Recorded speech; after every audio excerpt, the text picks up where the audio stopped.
What you will hear in this video you probably have not heard anywhere else. This is one of the most condemning pieces of evidence to the presidency of Barack Hussein Obama. In 2008, the Senate held hearings to establish John McCain's citizenship status. Many people are now aware of this.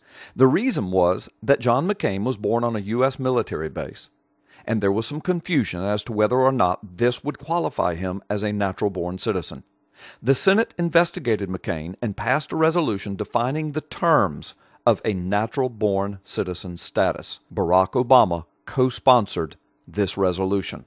As we read this resolution, note that the two questions the Senate had to determine were, number one, where was John McCain born, and could it be considered U.S. soil?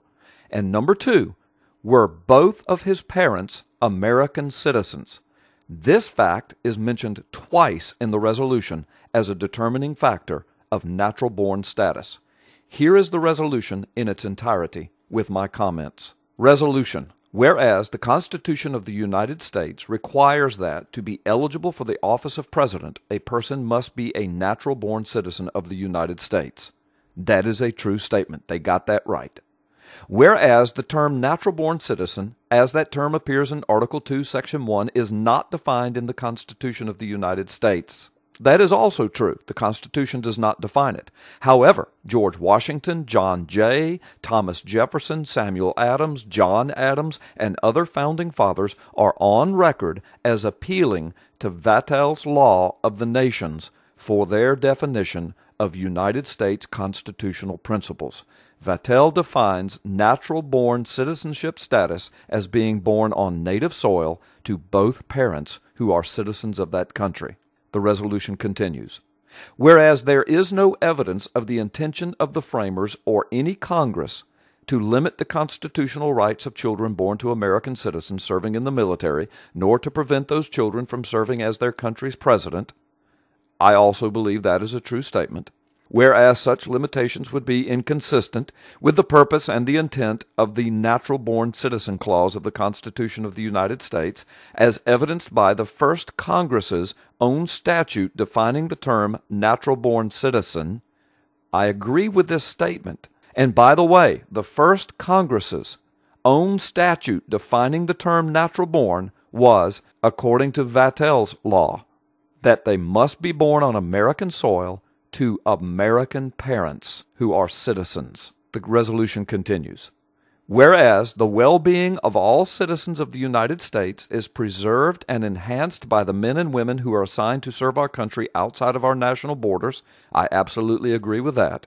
Whereas previous presidential candidates were born outside of the United States of America and were understood to be eligible to be president, the only candidates who were born outside of the United States, who were understood to be eligible to be president, were the original framers of the Constitution, our founding fathers.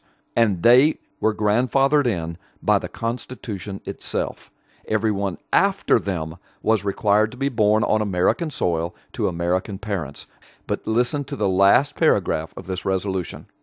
Whereas John Sidney McCain III was born to American citizens on an American military base in the Panama Canal in 1936, now therefore be it resolved that John Sidney McCain III is a natural-born citizen under Article 2, Section 1 of the Constitution of the United States. So the two issues they had to settle were, number one, where was he born? Is an American military base American soil?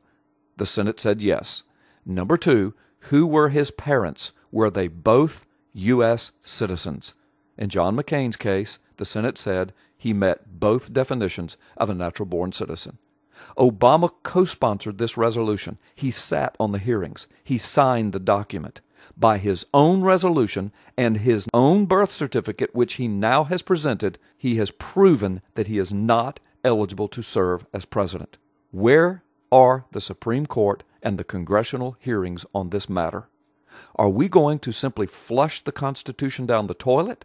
Or are we going to be a constitutional republic?